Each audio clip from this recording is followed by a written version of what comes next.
In the pantheon of Egyptian gods, few shine brighter than Horus. The falcon-headed deity, son of Osiris and Isis, embodies kingship, power, and protection. But Horus is more than just a symbol, he's a badass warrior with a legendary story. Join us as we delve into the top 10 epic moments of Horus, a journey through ancient Egypt's rich mythology. We'll uncover the trials and triumphs of this iconic god, his battles against chaos, and his rise as a beacon of hope for his people. From his vengeful struggle for the throne to his celestial reign as a sky god, Horus's story is a testament to the enduring power of good versus evil.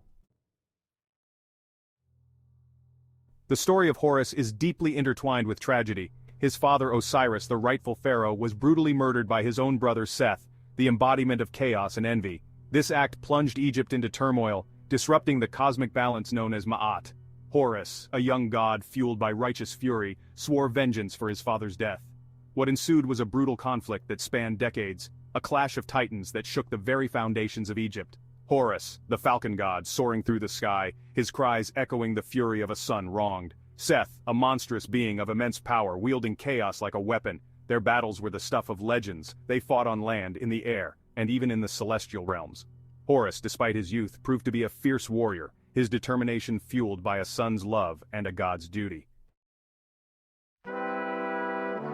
The loss of Horus's eye was not the end. The Eye of Horus, or the Eye of Wedjat, became a potent symbol in Egyptian mythology. Think of the Eye of Wedjat as more than just a physical organ. It represents healing, protection, and wholeness concepts deeply valued by the Egyptians. The goddess Hathor, in some versions of the myth, played a crucial role in restoring Horus's eye, piecing it back together and imbuing it with magical powers.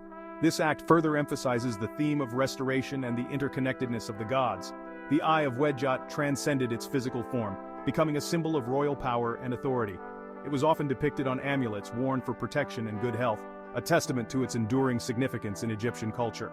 Imagine the Eye of Horus, gleaming with celestial power, a beacon of hope and healing. It represented the triumph over adversity, the restoration of order from chaos. Horus, now armed with the restored Eye of Wedjat, continued his fight against Seth with renewed vigor. The eye wasn't just a symbol, it was a weapon, radiating divine power and capable of great destruction. Picture this, Horus soaring above the battlefield, the Eye of Wedjat blazing on his forehead, unleashing its power against Seth. It was a spectacle of both terror and awe, a testament to the raw power of the gods.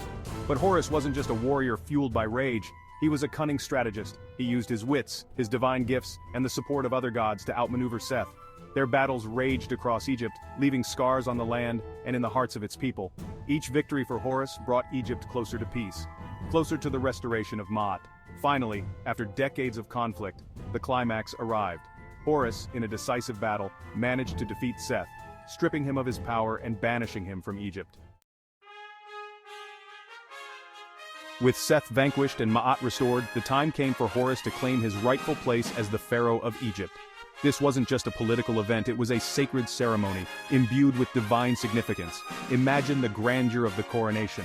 The Nile, the lifeblood of Egypt, flowing serenely as Horus, adorned in the regalia of Pharaoh, ascends the throne. The double crown of Upper and Lower Egypt is placed upon his head, symbolizing the unification of the two lands under his rule. The crowd erupts, their cheers a symphony of relief and hope. This wasn't just a victory for Horus, it was a victory for Egypt. The coronation marked the end of turmoil, the dawn of a new era of peace and prosperity. Horus, as Pharaoh, embodied the ideal ruler. He was a warrior who protected his people, a just lawgiver who upheld Ma'at, and a living god who connected the mortal realm to the divine. As Pharaoh, Horus assumed the mantle of Egypt's protector. He wasn't just a ruler who sat on a throne, he was a warrior king, ready to defend his land and people from any threat. Imagine the imposing figure of Horus, clad in golden armor, his falcon eyes scanning the horizon, ever vigilant for any sign of danger. He was a symbol of strength and security for his people. He led armies into battle, repelling invaders and crushing rebellions with unmatched ferocity. His name struck fear into the hearts of Egypt's enemies, a testament to his prowess as a warrior. But his protection extended beyond the physical realm. Horus, as a god, could combat malevolent spirits, ward off plagues, and ensure the land's fertility. He was the ultimate guardian, watching over his people in life and death. Temples were erected in his honor where priests performed rituals to invoke his protection.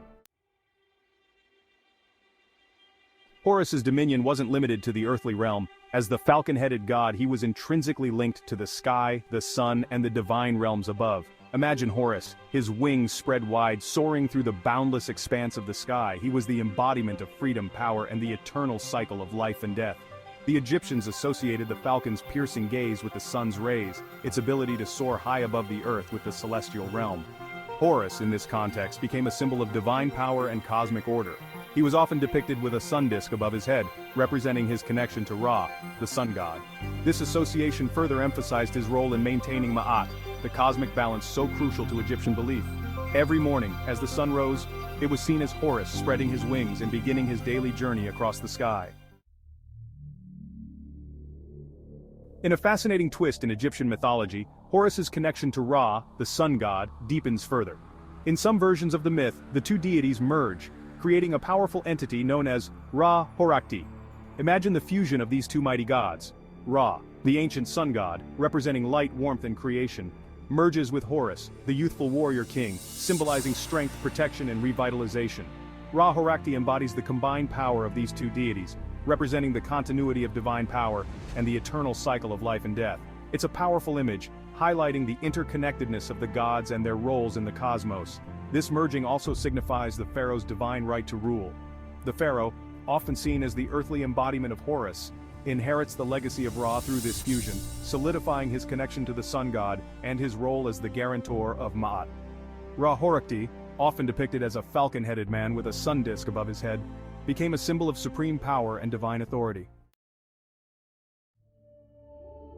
Horus's story, though rooted in conflict and vengeance, ultimately transcends these themes to become a powerful symbol of hope and healing for the Egyptian people. Imagine a society grappling with loss, disease, and the uncertainties of life.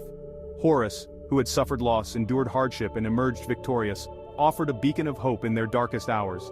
The Eye of Wedjat, born from Horus's own pain and restored through divine intervention, became a symbol of healing, protection, and wholeness. Amulets bearing its image were worn to ward off evil, protect against illness, and promote recovery. Horus's victory over Seth, the embodiment of chaos and destruction, resonated deeply with the Egyptians. It reinforced the belief that even in the face of adversity, good could triumph over evil, that order could be restored from chaos. His story became a source of comfort, a reminder that even in the darkest of times there was always hope for a brighter future. People prayed to Horus for healing, for protection, for the strength to overcome their own personal battles. Horus's image and symbolism became deeply ingrained in Egyptian culture, particularly in the pharaoh's regalia and iconography. He wasn't just a god to be worshipped, he was a symbol of royal authority and divine legitimacy. Imagine the pharaoh, the living embodiment of Horus, adorned in golden robes and jewels, a symbol of power and divine connection.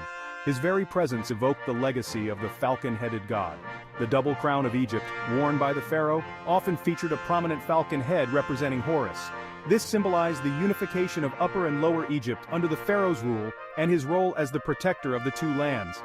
Royal tombs were often decorated with images of Horus, emphasizing the pharaoh's connection to the god and his journey to the afterlife. The falcon imagery served as a reminder of the pharaoh's divine lineage and his role as intermediary between the gods and the people. Even the pharaoh's name often incorporated Horus's name, further solidifying the link between the ruler and the god. This practice underscored the belief that the pharaoh was not just a political leader but also a divine appointee, chosen by the gods to rule Egypt. The story of Horus, the vengeful son who reclaims his birthright, battles chaos, and becomes a symbol of hope, has resonated with cultures throughout history. His influence extends far beyond the borders of ancient Egypt. Imagine the enduring power of a story that has captivated hearts and minds for millennia. Horus's journey, with its themes of justice, courage, and the triumph of good over evil, continues to inspire artists, writers, and dreamers even today. His image has appeared in various forms of art throughout history, from classical literature to modern-day films. His story has been retold and reinterpreted, each iteration adding a new layer to his complex and fascinating persona. Horus's struggle against adversity, his unwavering determination to avenge his father and restore order, speaks to a universal human experience. We all face challenges, setbacks, and moments of doubt. His story reminds us that even in the face of overwhelming odds, we can find the strength to persevere, to fight for what's right, and to emerge from darkness into the light. From his fierce battle for the throne to his celestial reign as a sky god, Horus's story is a tapestry woven with courage, vengeance, and ultimately, hope. We've explored his most epic moments, witnessing his transformation from a vengeful son to a symbol of divine power and healing. From battling for the throne to becoming a symbol of hope, Horus's story is a testament to perseverance and the power of good to triumph over evil. He reminds us that even in the face of adversity, there is always a glimmer of hope, a chance for renewal, and the potential for greatness within us all. What are your thoughts on Horus? Share your favorite myths or depictions of him in the comments below. We'd love to hear from you.